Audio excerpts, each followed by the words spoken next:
எல்லாருக்கும் வணக்கம். ஸோ இன்றைக்கி நம்ம கூட்டுறவு சங்கங்களுக்கு பொருந்தும் தொடர்புடைய சங்கங்கள் தான் பார்த்தோம். ஸோ இதில் இந்திய தண்டனை சட்டம், பணிக்கொடை சட்டம், அப்புறம் இந்திய ஒப்பந்த சட்டம். ஸோ இந்த 3 சட்டத்துக்குமே நம்ம வீடியோஸ் பார்த்துட்டோம். ஸோ இதுக்கப்புறம் இருக்கிறது அத்தியாவசிய சட்டம், அத்தியாவசிய பொருட்கள் சட்டமும், சிவில் நடைமுறை, போனஸு, தமிழ்நாடு கடைகள் மற்றும் நிறுவனங்கள், எண்ணெய் மற்றும் பிஆர், அப்புறம் காலவரை. ஸோ இந்த வீடியோஸ் தான் பார்க்க போகிறோம். ஸோ இது சம்மந்தமான வீடியோஸ் தான் நம்ம பார்க்க போகிறோம். சரி, வாங்க பார்க்கலாம்.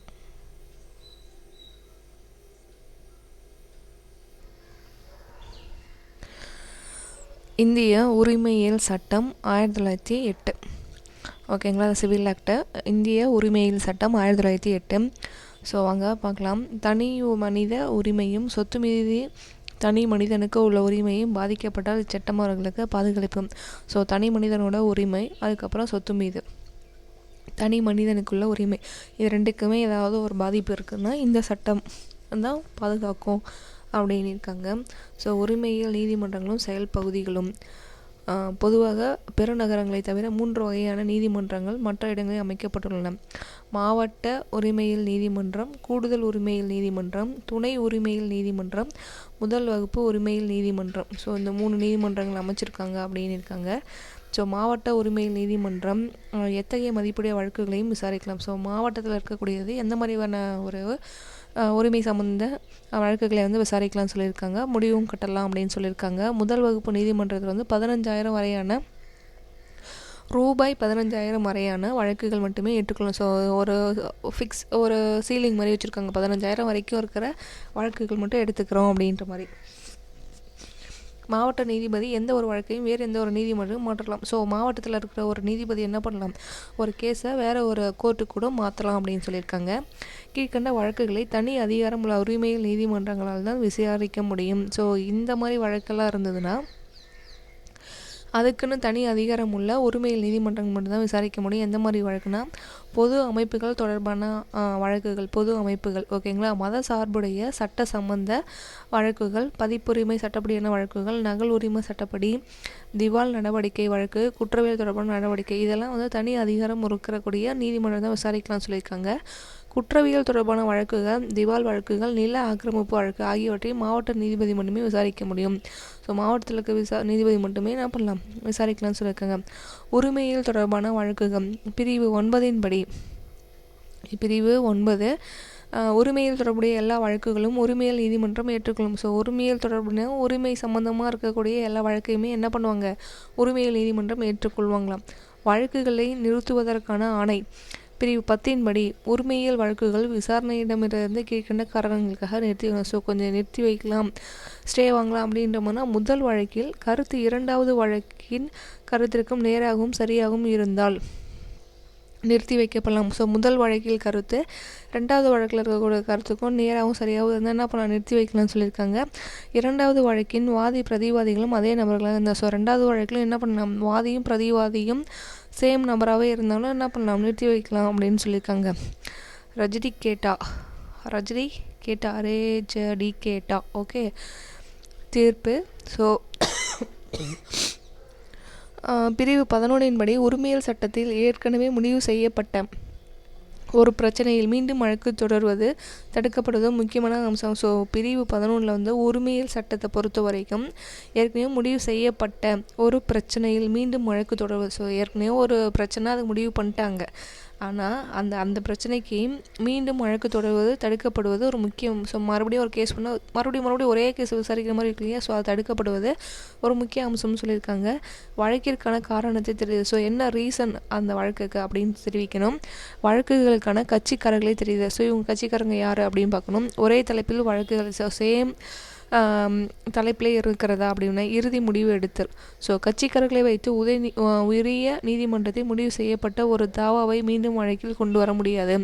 கட்சிக்காரர்கள் மட்டுமே வைத்து உரிய நீதிமன்றத்தில் இந்த கோர்ட்டு தான் அப்படின்னு முடிவு பண்ணதுக்கப்புறம் ஒரு முடிவு செய்யப்பட்ட ஒரு தாவாவை மீண்டும் வழக்கிற்கு கொண்டு வர முடியும். ஸோ முடிவு பண்ணிட்டாங்க, மறுபடியும் கொண்டு வர முடியாது அப்படின்னு சொல்லியிருக்காங்க. வழக்கு தொடுபவர் எழுத்து மூலமாகவோ வழக்குகளுக்கு உண்டான கருத்தை கூறி நீதிமன்றத்தில் நீதி கேட்பவர் வழக்கு தொடுபவர் ஆவார். வழக்கு தொடுபவர் எழுத்து மூலியமாக ரிட்டன் டாக்குமெண்ட்டாக அவங்க வழக்குகள் உண்டான கருத்தை கூறி நீதி கேட்பது தான் வழக்கு தொடுபவரை.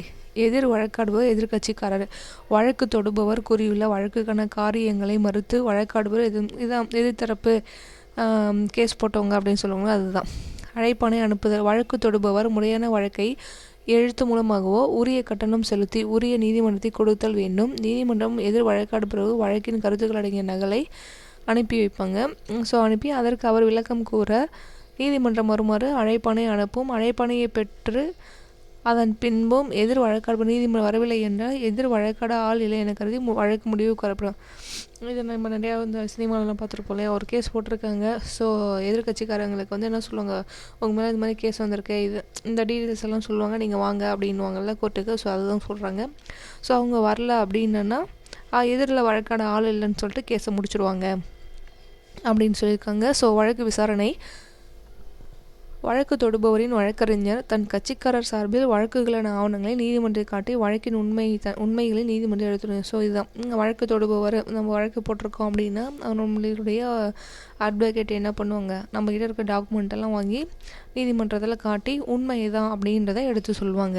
இதை தொடர்ந்து எதிர் வழக்காடுபவரின் வழக்கறிஞர் தனது எதிர் வழக்காடுபவர் இருந்தால் என்ன பண்ணுவாங்க, அவங்களும் அதே மாதிரி அவங்களுடைய அட்வொகேட்டு அதுக்கான டாக்குமெண்ட் எல்லாம் அவங்க காட்டுவாங்க, எங்கள் சைடு பாருங்கள் அப்படின்ற மாதிரி. சாட்சிகளை விசாரித்த குறிப்பிட்ட 3 விதத்தில் சாட்சியை விசாரிக்கப்படலாம். சாட்சி விசாரிக்க 3 டைப் இருக்குது. ஃபஸ்ட்டு சாட்சிகளை நேரில் விசாரிக்கிறது, கோர்ட்டுக்கே குறுக்கு விசாரணை, மறு விசாரணை. ஸோ இந்த மாதிரி 3 டைப்பாக விசாரிக்கலாம் அப்படின்னு இருக்காங்க.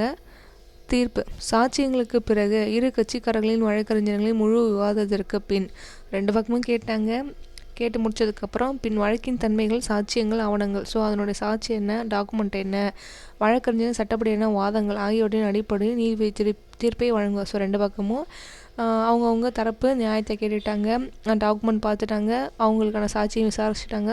அவங்க வழக்கறிஞர்களும் அவங்களுடைய வாதங்களை சொல்லிட்டாங்க. அப்படி முடித்ததுக்கப்புறம் நீதிபதி என்ன பண்ணுவாங்க, தீர்ப்பு வழங்குவாங்க. தீர்ப்பிற்கு ஏற்றவாறு நிறைவேற்றக்கூடிய ஆணை ஒன்று தயாரிக்கப்பட்டு தொடர்புடைய கட்சிக்காரங்க தீர்ப்புக்கு ஏற்ற மாதிரி ஒரு ஆர்டர் ஒன்று போட்டு கட்சிக்காரங்களுக்கு கொடுப்பாங்க. தீர்ப்பில் திருத்தங்கள், எண்கள் தவறுதல், எழுத்து தவறுதல் ஆகியவற்றை தவிர தீர்ப்பளிக்கப்பட்ட கையெழுத்திடப்பட்ட ஆணையில் எந்த மாற்றத்தையும் சப்போஸ் ஏதோ ஒரு நம்பர்ஸோ இல்லை லெட்டர்ஸோ ஏதாச்சும் மிஸ்டேக் இருந்ததுன்னா அதை வேணால் மாற்றி கொடுப்பாங்களே தவிர தீர்ப்பு மாற்ற மாட்டாங்க அப்படின்னு சொல்லியிருக்காங்க.